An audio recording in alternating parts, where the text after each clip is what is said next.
Assalamualaikum warahmatullahi wabarakatuh. Perkenalkan, nama saya Bambang Susilo, guru kimia di SMA Negeri 2 Sleman, Provinsi Daerah Istimewa Yogyakarta. Pada hari ini saya akan mencoba untuk melakukan diseminasi program Didamba yang saya lakukan secara daring di SMA Negeri 2 Sleman. Terima kasih, selamat menyaksikan.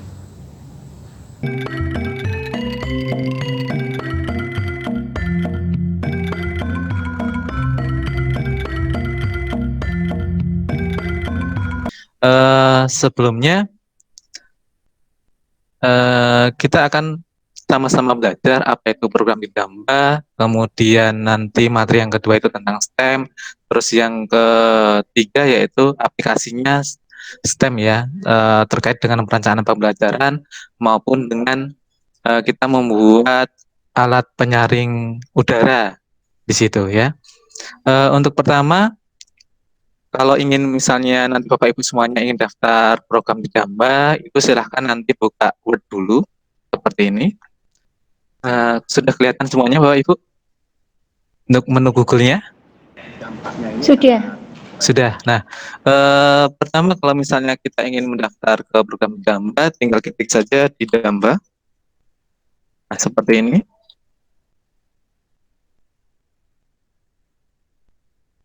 Nah, kemudian kita pilih Didamba P4TK IPA di sini. Nah, kemudian akan muncul layanan depan seperti ini.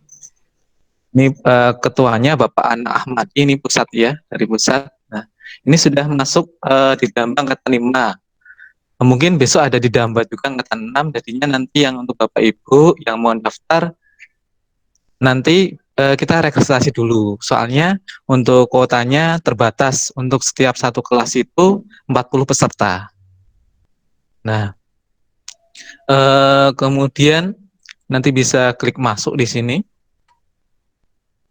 Nah, masuk ini nanti Bapak Ibu biasanya suruh registrasi dulu sebelum masuk, bisa masuk ke Didambanya.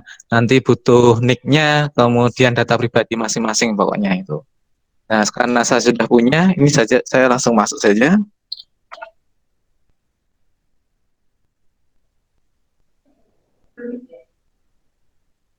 Nah, ini Bapak Ibu untuk Didambanya seperti ini. Kalau ini yang untuk misi luar angkasa ya. Eh, kalau untuk programnya itu banyak, tidak hanya yang untuk kimia. Jadinya coba saya logout dulu ya. Ini Didamba angkatan 5. Ini ada beberapa program. Dari SD ada, kemudian SMP ada, SMA itu ada fisika, kimia, SMA itu biologi ada, media. Ini bisa diikuti semuanya, baik misalnya yang ada guru bahasa Jawa, kemudian guru bahasa Inggris dan lain sebagainya itu bisa, kemudian umum juga bisa. Ya, ini.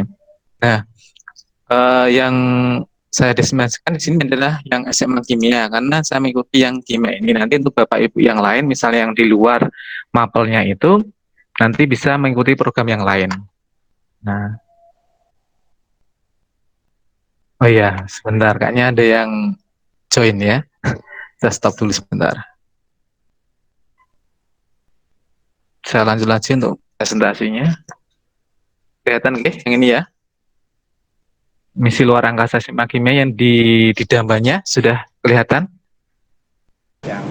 Sudah. Sudah, oke.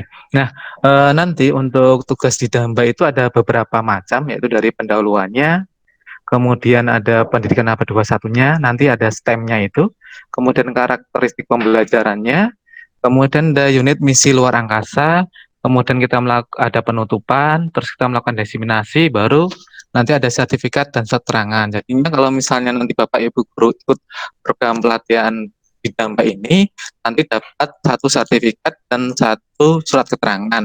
Nah, nanti ini bisa digunakan untuk angka kredit. Untuk sertifikatnya angka kreditnya 1 dan surat keterangan juga 1, nanti di bagian penunjang. Nah, itu. Mungkin sebelum saya lanjutkan ada pertanyaan.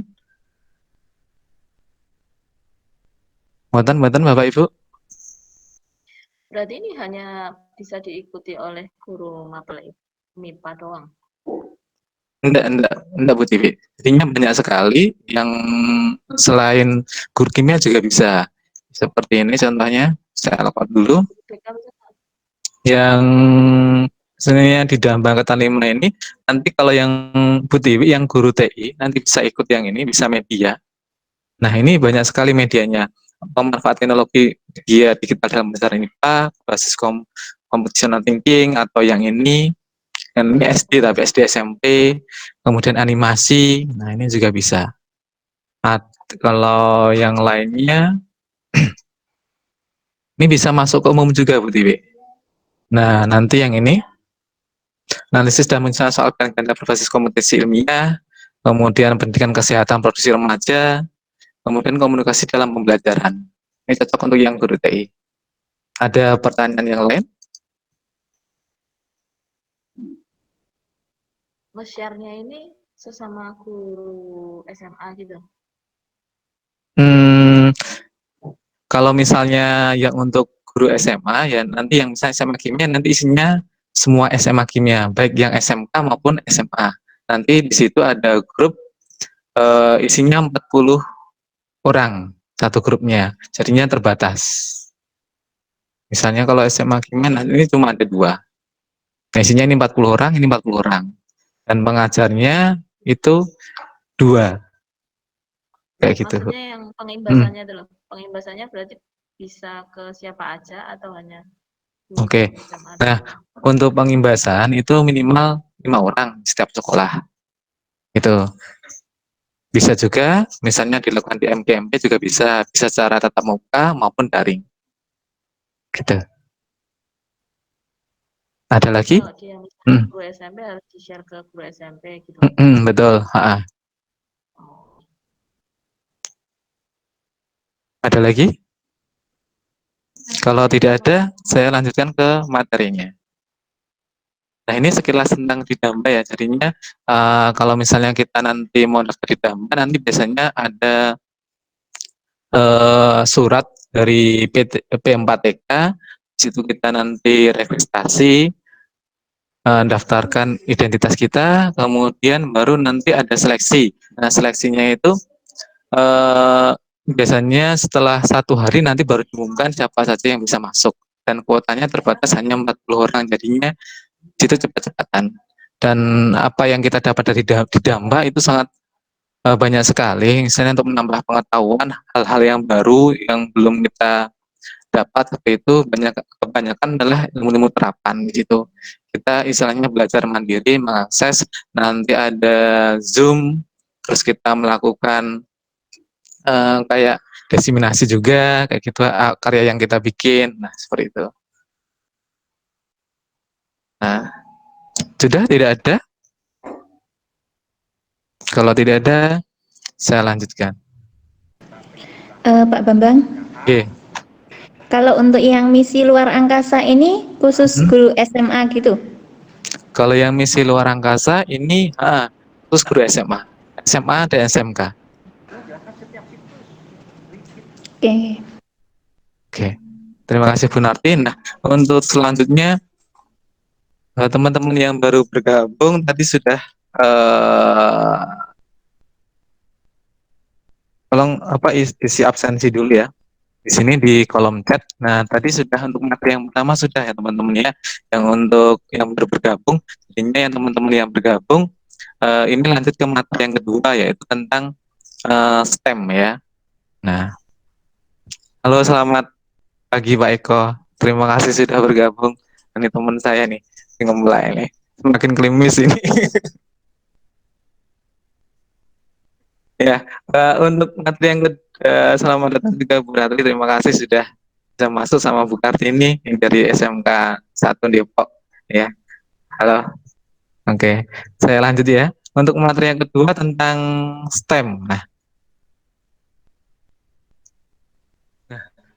di sini Bapak Ibu kita sama-sama belajar tentang pendekatan STEM. Nah, tentunya untuk yang Bapak Ibu semuanya di sini sudah sangat familiar ya tentang pendekatan STEM itu apa. Nah, STEM ini adalah akronim ya, kepanjangan dari Sains, Teknologi, Engineering, dan Matematik. Nah, ini untuk semua mapel jenjang SMA itu bisa menerapkan pendekatan STEM ini. Nah, untuk pendekatan STEM ini pertama kali diluncurkan oleh National Science Foundation ya, NSF dari Amerika Serikat, yaitu tahun 1950. Nah, ternyata untuk pendekatan STEM ini ada 3, Bapak Ibu. Nah, saya pun baru tahu kemarin waktu ikut program pelatihan di Damba, ternyata itu ada 3. Pertama, pendekatan silo. Yang kedua, nanti ada pendekatan tertanam. Kemudian yang ketiga adalah pendekatan terintegrasi. Nah, kita akan bahas sedikit ya tentang pendekatan silo. Nah, untuk pendekatan silo ini mengacu pada pembelajaran terpisah dalam subjek STEM-nya. Jadinya, misalnya di sini ada sains, ada teknologi, ada engineering dan matematiknya, semuanya tidak terkait ya. Ini terpisah satu sama yang lain. Nah, ini proses pola pendekatan STEM ini pada mata pelajaran IPA terpadu biasanya ya, untuk materi sainsnya, teknologi, engineering, matematik semuanya berdiri sendiri dan dilakukan terpisah. Nah, ini kelebihannya untuk pembelajaran itu sangat padat dan memungkinkan siswa untuk mendapatkan pemahaman yang mendalam. Ini karena satu persatu, one by one di sini. Nah, kekurangannya di sini walaupun mendalam, di sini sedikit sekali kesempatan untuk belajar ya untuk siswa, yaitu karena untuk prakteknya itu sangat kurang sekali.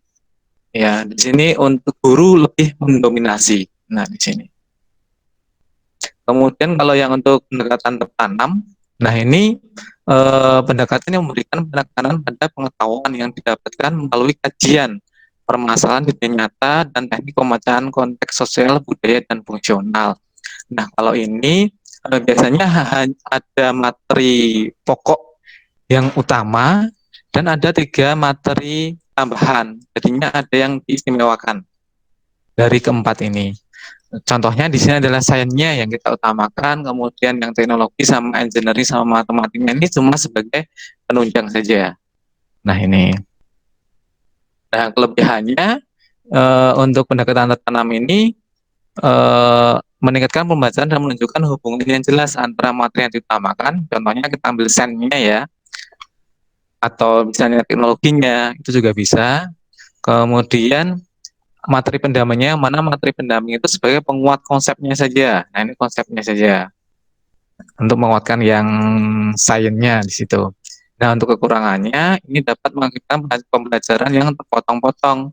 Nah, contohnya jika seorang siswa tidak bisa mengkaitkan konten tertanam dan konten utama, siswa berisiko hanya belajar sebagian dari pelajaran dari apa manfaat dari pelajaran secara keseluruhan. Jadinya cuma sebagian aja, sepotong-sepotong. Di sini biasanya nanti siswa akan terganggu dan materi yang didapat tidak utuh karena tadi hanya materi yang diutamakan dan ada materi pendampingnya di situ. Nah, untuk yang ketiga itu ada pendekatan terintegrasi. Nah, ini biasanya kalau terintegrasi itu yang tematik biasanya itu di SD kebanyakan ya. Ini pendekatan terpadu ini tidak terbatas antara tiap mata pelajaran, jadinya bisa multidisiplin ilmu. Misalnya kimia dengan bahasa Indonesia, terus kemudian dengan prakteknya dengan PJOK itu bisa. Nah, ini nanti anak-anak akan mendapatkan materi yang utuh di situ. Dan untuk guru-guru pun nanti saling terintegrasi, saling berkolaborasi, intinya di situ. Nah, untuk kelebihannya ini dapat mahasiswa untuk memiliki kemampuan berpikir kritis, keterampilan memecahkan masalah, dan pengetahuan untuk menyiapkan kesimpulan. Nah, ini kelebihannya di situ. Nah, kekurangannya untuk kolaborasi ini biasanya kita banyak melibatkan guru, tidak hanya satu karena multidisiplin ilmu ya. Kemudian waktunya pasti agak lama juga daripada kedua STEM yang di atas ini. Nah, untuk dari implementasi pendidikan STEM ini, kalau misalnya dari tabel di atas ada silo, kemudian tertanam dan integrasi ini, kalau di SD ini cocoknya pakai yang tematik terintegrasi yang ini, ya. Sedangkan untuk pada mata pelajaran tentang SMP, SMA, SMK, ini dilakukan secara terpisah antar mata pelajaran. Nah, ini baiknya kita menggunakan yang tertanam. Yang ini, yang kedua ini. Tapi kalau kita menggunakan yang ketiga itu lebih bagus lagi. Nah, itu. Mungkin ada pertanyaan Bapak Ibu terkait dengan pendekatan STEM? Pak Bambang, Iya. untuk Mm-mm. tapi kan nanti untuk sintaknya itu kan ya tetap toh sama seperti yang dulu STEM gitu, walaupun pendekatannya itu kayak misalkan silo, pakai silo atau pakai yang tertanam kayak gitu. Mm-mm. Oh iya, terima kasih. Yang untuk pendekatannya baik tertanam, kemudian silo atau integrasi itu sintaknya sama. Ya dari misalnya dari reflection, kemudian dari dia menemukan, kemudian dia membuat produknya, kemudian melakukan komunikasi itu sama. Cuma untuk penerapannya di sini itu yang terpisah materinya itu. Itu saja. Ada lagi?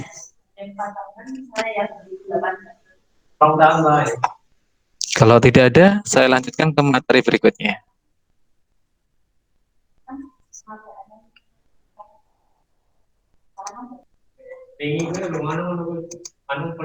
Nah, ini adalah RPP yang kemarin saya buat untuk diseminasi untuk program Bidamba.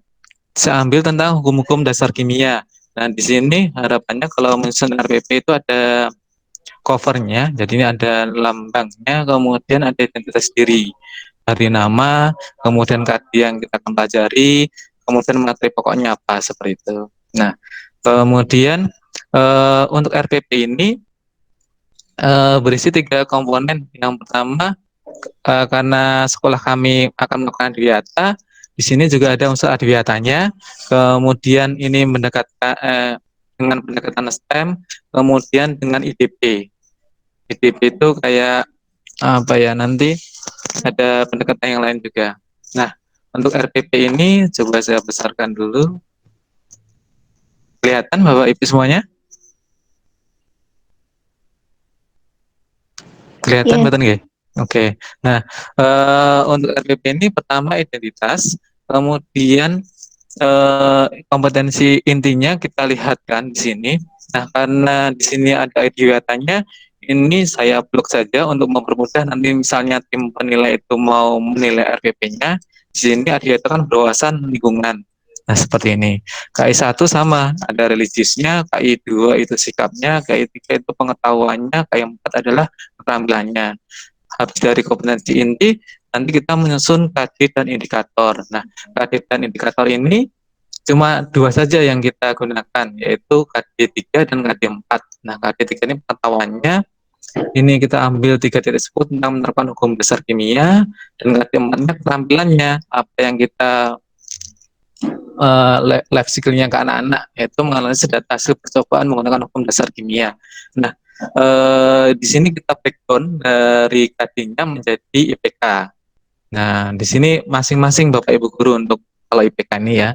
Kemudian di sini saya blok kuning karena ini untuk adiwiyata, yang hukum dasar kimia dan dampaknya terhadap lingkungan.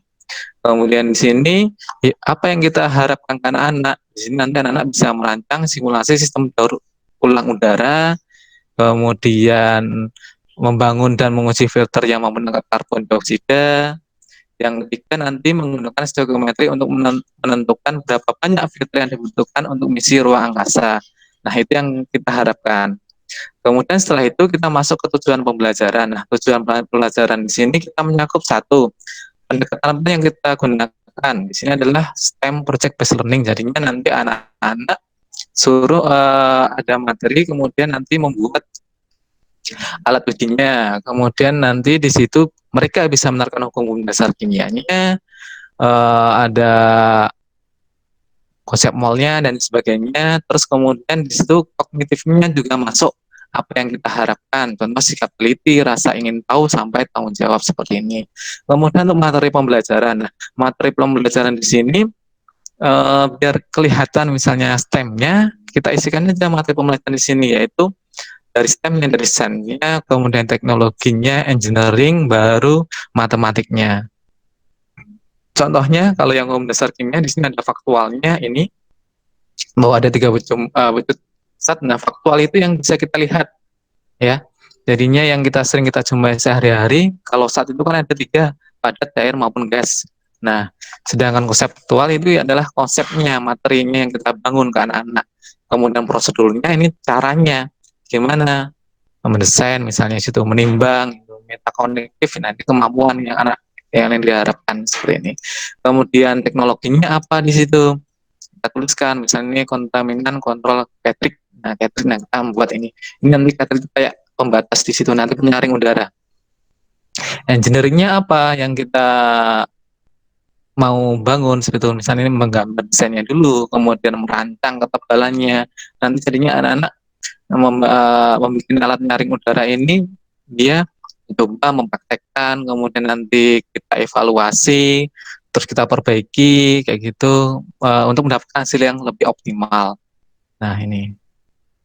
Terus kemudian ini yang untuk program adiwiyatanya kita blok saja biar jelas. Kemudian masuk ke metode pembelajaran. Nah, metode pembelajaran otomatis pendekatannya adalah STEM. Metode pelajaran adalah PJBL-nya. Metodenya bebas, bisa diskusi, proyek, presentasi, dan tanggung jawab. Nah, pendekatannya seperti ini. Kemudian untuk medianya, kita karena ini COVID ya, kita bisa menggunakan online. Jadi Google Classroom, YouTube, lembar kerja, modul, laptop, gadget, sambungan internet, alat, dan alat penyaring udara gitu. Untuk sumber belajarnya ini yang kita gunakan.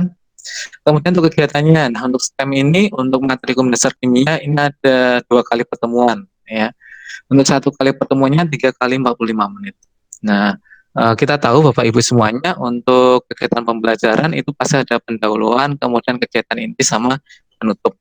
Nah, untuk kegiatan pendahuluan ini biasanya berisi tentang kita melakukan salam dulu, doa dulu, bisa lewat classroom-nya. Nah, ini karena kita di daerah Jogja, kalau bisa salamnya bisa menggunakan bahasa Jawa, sehingga buka pelajaran dengan bahasa Krama. Nanti untuk PBB ya, pendidikan berbasis budaya di sini. Harapannya nanti untuk anak-anak kultur Jawanya itu tidak hilang. Kemudian nanti memeriksa ke dalam masa didik, nanti bisa di Google Classroom itu dengan pertanyaan di situ. Kemudian kita melakukan persepsi. Nah, sebelum kita masuk ke STEM-nya, kita pasti persepsi ya. Di situ guru mengajukan pertanyaan tentang materi sebelumnya, yaitu di sini contohnya adalah konsep mall. Kemudian setelah persepsi, kemudian kita memotivasi, oh kira-kira materi yang kita ajarkan itu kaitannya dengan apa dalam kehidupan sehari-hari. Kita motivasi, oh ternyata yang untuk menyaring udara itu kaitannya untuk kalau misalnya ingin pergi keluar angkasa, misalnya angkasa, nah di sana kan kita butuh oksigen. Nah, kenapa? Terus gimana caranya biar bisa bertahan di sana? Nah, padahal di luar sana kan tidak ada oksigen. Nah, itu. Kemudian kita menyiapkan kompetensinya, kemudian garis-garis besar kegiatannya, kemudian lingkup dan teknik penilaiannya kita sampaikan. Terusnya anak-anak biar runtut, biar jelas. Oh, ternyata Bapak Ibu guru penilaiannya seperti ini, seperti itu. Terus yang ke-8 nanti menjelaskan mekanisme pelaksanaan pembelajaran secara online-nya. Terus masuk ke inti. Nah, untuk STEM ini pertama namanya adalah sintaknya reflection atau define problem ya. Di sini pertama kita bagi dulu kelompoknya. Jadinya nanti bisa kita break ya, kita pecah misalnya kelasnya di Google Classroom itu untuk kelompok-kelompoknya. Kemudian nanti kalau saya di sini anak-anak dalam setiap kelompok itu diberi artikel. Ya, artikelnya kemudian anak-anak memahami di situ, bagus lagi ada videonya. Sekarang kan lagi trending misalnya pergi ke luar angkasa yang di planet Mars di situ. Nanti kita setelkan video di Mars sana. Nah, di sini itu lebih bagus, nanti anak-anak akan tertarik. Di situ nanti harapannya anak-anak bisa berpikir kritis atau critical thinking. Jadi kalau untuk pendidikan STEM ini sangat bagus untuk sejalan ya dengan kurikulum 2013 yang 4T ya. Di sini yang satu critical thinking ini dari pertama identifikasi masalah dulu. Nah, ini kaitannya dengan adiwiyata. Ini saya blok di sini. Bahkan kita bernapas di luar angkasa, apa pasokannya, kita dapat pencernaan udara dan sebagainya.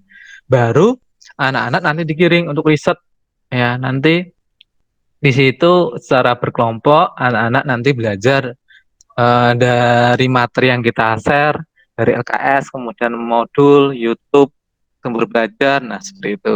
Kemudian baru peserta didik nanti kita sediakan LKPD yang sudah kita kirim, di situ melakukan diskusi, kemudian setiap kelompok itu nanti kita sampaikan aturan pembuatan proyeknya.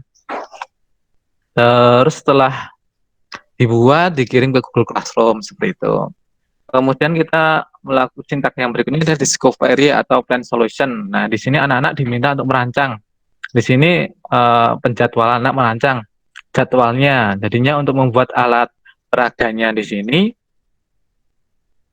apa saja, misalnya kapan, di mana, terus alat dan bahannya seperti apa di situ. Nah, setelah itu baru nanti kalau sudah selesai merancang ini alat bahannya, nanti anak-anak setiap kelompok diminta untuk mempresentasikan atau melakukan komunikasi di Google Meet. Nah, seperti itu. Untuk selanjutnya ke materi penutup, kita review rancangan yang dibuat anak-anak itu. Misalnya ada tambahan atau apa, kita beri feedback, kemudian kita beri istilahnya penghargaan seperti itu. Kemudian kita tutup sama melakukan PBB, yaitu pendidikan berbasis budaya ya, di situ dengan bahasa Jawa Keramah, baru kita akhiri. Nah, kemudian dilakukan penugasan anak-anak di rumah melakukan kerja kelompok untuk membuat alat peraganya tentang alat itu penyaring udara. Nah, selanjutnya untuk pertemuan kedua sama itu pendahuluan seperti yang tadi. Kemudian masuk inti, bedanya di sini langsung ke aplikasi atau make model, test model, dan reflection design. Nah, di sini peserta didik membuat alat penyaring debu sesuai dengan rancangan yang telah dibuat setelah melakukan presentasi dan menerima masukan dari guru dan peserta didik ini dengan bahan-bahan bekas. Nah, ini membangun ya kreasi nanti, kreatif. Kemudian guru memonitoring kemajuan proyek misi luar angkasa. Nah, ini anak-anak itu tidak istilahnya karena daring, anak-anak diminta untuk yang proses pembuatan alat penyaring udaranya itu divideokan dari alat-alat apa yang dibutuhkan, cara kerjanya, kemudian desainnya. Jadinya nanti untuk presentasinya tidak membutuhkan waktu yang lama. Nah, di situ. Terus kemudian melakukan uji coba, ini sudah di videonya. Kemudian setelah itu baru anak-anak nanti melakukan presentasi ya, komunikasi di sini melalui Google Meet. Jadinya untuk daring ini tidak semuanya kegiatan pembelajaran dilakukan daring. Hanya misalnya kalau ada sinkronus dan asinkronus. Jadinya sinkronus itu hanya hal-hal yang materi-materi yang kita rasa istilahnya butuh untuk tatap muka secara online itu saja. Kalau misalnya asinkronus yang bisa dikerjakan di luar sinkronus seperti itu. Jadinya misalnya kalau pembuatan proyek, kemudian dan sebagainya itu bisa asinkronus. Nah, baru nanti melakukan penutupan, kita review, kita melakukan post-test tentang materi yang kita buat tadi, kemudian melakukan tugas, baru penutup. Nah, untuk penilaian hasil belajar seperti ini, instrumennya, nanti ada remedial pengayaan, kemudian untuk lampiran penilaian. Nah, karena ini daring, untuk membantu penilaian itu ada penilaian diri, itu lebih bagus daripada kita menilai anak-anaknya. Ya, jadinya ini bisa dilakukan dengan Google Form. Isinya seperti ini contohnya. Selama diskusi dengan kelompok, saya ikut mengusulkan ide gagasan, tinggal mereka nyetak sendiri atau tidak. Jadinya untuk melatih kejujuran mereka juga. Kemudian bisa juga penilaian teman sebaya dalam kelompoknya itu, mau nggak mereka menerima pendapat teman gitu. Nanti ada pengamatnya, temannya diamati, marah nggak saat diberi kritik. Nah, ini sangat memudahkan untuk penilaian. Jadinya siswa yang menilai, kita dapat hasilnya saja, itu lebih enak daripada kita menilai. Tuh. Kalau ini kita yang menilai ini dari teman sejawat itu enggak apa-apa. Kemudian pengetahuannya ini, contohnya soalnya. Nanti untuk materinya sudah nanti saya berikan di link, nanti ada. Kemudian ini untuk keterampilan, kita buat yang mudah saja. Ini antara skor 100, 25 sampai 100. Lalu salah peragannya kira-kira nilainya dapat berapa, kalau bagus ya 100, kalau kurang misalnya 50, seperti itu. Video proyeknya nanti seperti ini. Membantu kita saja. Kemudian masuk ke lembar kerja siswa, ini dasar teorinya. Nah, ini penyaring udara, ini yang benar-benar dilakukan di luar angkasa. Seperti ini dari urinnya, ternyata kita manfaatkan kembali untuk air minum. CO2 yang terlepas nanti kita ubah lagi menjadi oksigen. Nah, seperti itu. Ini macam-macam. Nah, ini untuk alat penyaring udara yang di luar angkasa sana. Mungkin juga ini bisa digunakan untuk opsi kalau ikut olimpiade. Nah, sini. Kemudian tujuannya, setelah itu alat bahannya seperti ini. Nah, ini sederhana saja yang kita bikin penyaring udaranya. Ini karena tidak mungkin anak-anak misalnya kita suruh buat alatnya seperti ini, ya. Sehingga kita prototipe saja. Mungkin anak-anak bisa lanjut ke tingkat yang lebih tinggi, itu tidak apa-apa. Seperti ini. Ya. Ini prosedurnya ada. Jadinya alat-alatnya nanti yang dibutuhkan di sini kipas angin. Kemudian ini tempat dudukan, nanti ini tempat dudukan ini isinya adalah bisa bedak atau merica, tumbuk atau kopi. Nah, ini ibaratnya adalah gas CO2-nya yang bahan-bahan tersebut. Kemudian ini filternya, cartridge-nya ya. Ini kapas. Ini kapas. Nanti untuk udara yang masuk sini. Kemudian ini kapas juga. Nah, ini tisu. Tisu ini fungsinya nanti udaranya itu kalau ini dihidupkan ini akan terhembus apa ya, goyang-goyang. Di situ berarti aliran udaranya masuk. Nah, sebelum melakukan percobaan, lebih bagusnya di sini kita timbang dulu masa sebelum dan sesudah reaksi. Nah, sebelum ini misalnya mericanya, sebelum kita hidupkan ini berapa gram, setelah kita tiupkan nanti yang menempel di sini berapa gram. Nah, katanya nanti yang hukum dasar kimia yaitu Lavoisier ya, hukum sebelum sesudah reaksi sama itu. Nah, ini. Nah, kemudian ini baru materinya. Mungkin dari sini ada pertanyaan Bapak Ibu terkait pengintegrasian pendekatan STEM pada RPP-nya.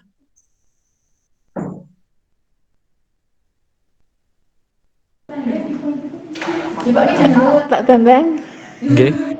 untuk RPP-nya nanti bisa di-share kan? Bisa, nanti untuk semuanya materinya, baik STEM-nya, kemudian RPP-nya, kemudian videonya, nanti saya sharekan. Terus untuk itu sekedar masukan untuk yang penilaian sikap, itu kan hanya ya dan tidak ya. Oke, betul. Kalau ya dan tidak itu sepertinya kok kayak kita sebagai guru kayak menghakimi gitu. Kalau sebaiknya ada 4 skala linier atau 3 skala linier gitu gimana? Bentar, Bu. Kadang kan ada yang anak kadang-kadang ngasih masukan kayak gitu, jadi enggak. Enggak apa-apa sih.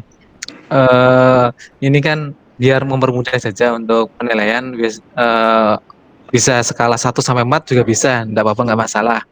Mau ya tidak juga enggak masalah sih kalau menurut saya sih, Bu. Soalnya ini kan untuk daring ini sudah siswanya itu tugasnya sudah banyak, jadinya untuk penilaian diri sendiri maupun sahabat itu saya bikin ringkas saja, cuma ya dan tidak. Soalnya tinggal checklist saja untuk pilihannya, dan tidak begitu banyak berpikir anak-anak. Karena kebanyakan misalnya kalau anak-anak itu suruh milih 1, 2, 3, 4, agak bingung. Kalau cuma ya tidak, kan itu lebih enak dan tidak begitu berpikir banyak anak-anaknya. Terima kasih Bu, tidak masalah. Ada lagi yang ditanyakan? Sudah. Sudah, oke. Kalau sudah, ini ada gambaran untuk videonya, video pembuatan alat penyaring udaranya bisa kita lihat di sini. Bentar, saya siapkan dulu.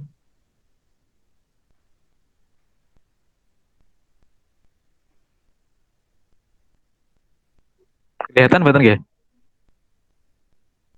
Kelihatan enggak Bapak Ibu? Oh iya, kalau sekarang kelihatan ya. Atau penelitian tindakan yang sifatnya institusi Nah, atau coba saya apply ya. sebuah lembaga ini Nah, ini itu kita bisa kotorannya atau partikelnya ya. Ini ibaratkan bukunya itu adalah CO2 ini. Ini bisa menggunakan kopi atau merica, bubuk merica dan lain sebagainya. Yang penting di sini warnanya berbeda. Nanti kalau misalnya kita tiupkan di sini biar ada bedanya. Nah, di luar ini ada tisunya. Nanti kalau udara masuk, ini akan bergoyang tisunya. Nah, filternya yang di tengah sini ini terbuat dari kapas ya. Ada cartridge-nya di sini. Cartridge filternya di sini. Ini kotorannya nih. Ini ibaratnya CO2 ya.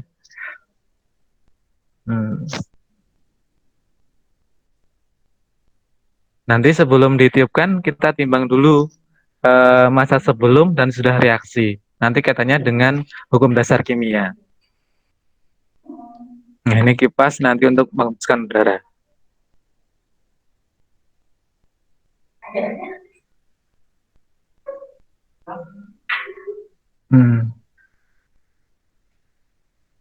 Nah, nanti kipas ini udaranya akan terembus dan ini kotorannya kita ibaratkan CO2 akan menempel di sini. Nah, di sebelahnya yang kita dapatkan adalah udara bersih atau O2-nya seperti itu. Nanti kita timbang masa sebelum dan setelah reaksi. Nah, ini cartridge-nya kita timbang dulu nanti sebelumnya gitu. Nah, di sini ini CO2-nya yang kotor ini kan karena pengoksida kan beracun. Nah, ini ibaratnya seperti itu.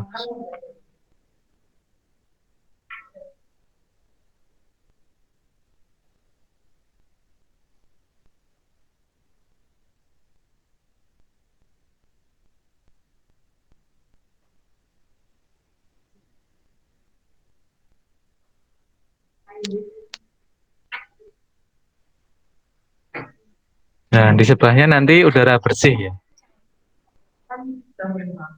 Jadinya alat-alat yang dibutuhkan untuk menyaring udara ini sangat sederhana sekali, sangat mudah dijumpai, bisa menggunakan barang-barang bekas, ini seperti gelas, ya, kardus, sepatu, kayak gitu.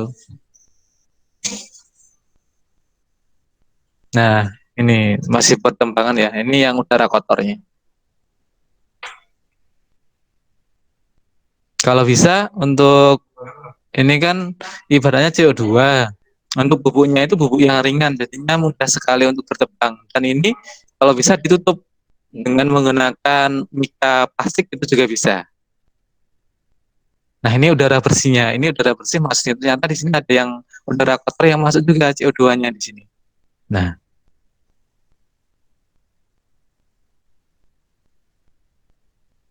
mungkin ada pertanyaan? Kalau tidak, itu materi terakhir. Webi mau ada pertanyaan?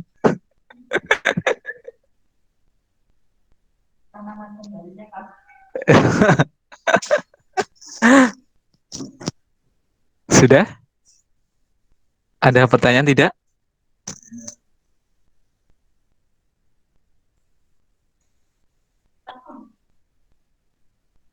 Kalau tidak ada, saya mengucapkan terima kasih sekali kepada Bapak Ibu guru semuanya yang sudah mengikuti acara diseminasi di Damba ini. Semoga apa yang tadi saya sampaikan dapat bermanfaat kepada Bapak Ibu semuanya.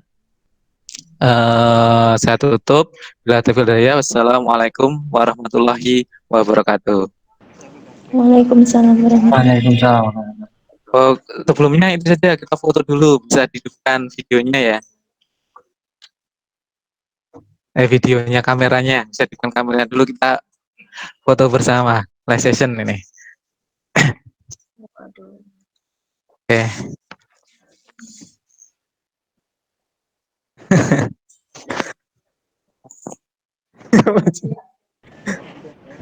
Halo Pak Indra. Pak Indra makin kurus saja. Bu Evi katanya Pak Indra makin kurus sih, lihat.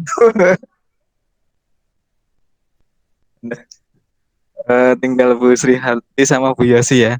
Ya.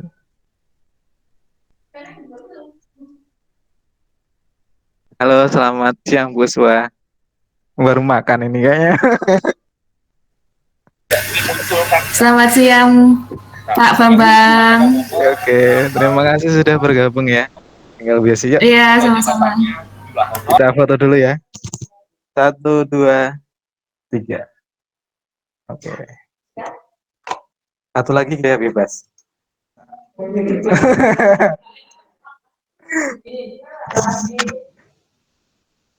Aduh. Bentar ya. Yuk gaya bebas silahkan.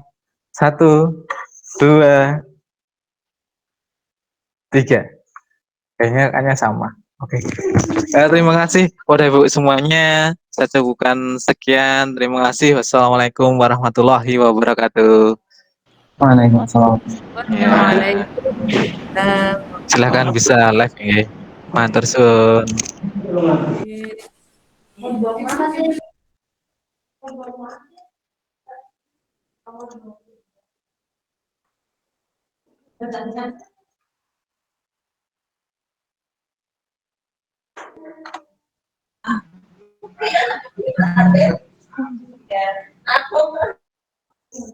Atau mau ngobrol di sini juga boleh, misalnya kangen-kangenan seperti Pak Indra juga boleh. Semangat. Langsung ya Bu Evi nggih, sudah bergabung.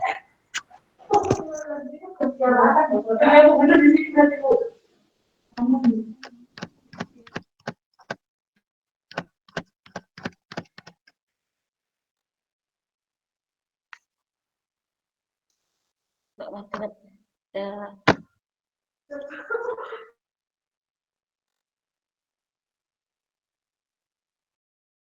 Nah, terima kasih banyak telah menyaksikan video diseminasi di Damba yang telah saya buat. Semoga video ini bermanfaat kepada kita semuanya. Bila ada kurangnya, saya minta maaf. Bila taufiq wal hidayah. Wassalamualaikum warahmatullahi wabarakatuh. Salam hebat buat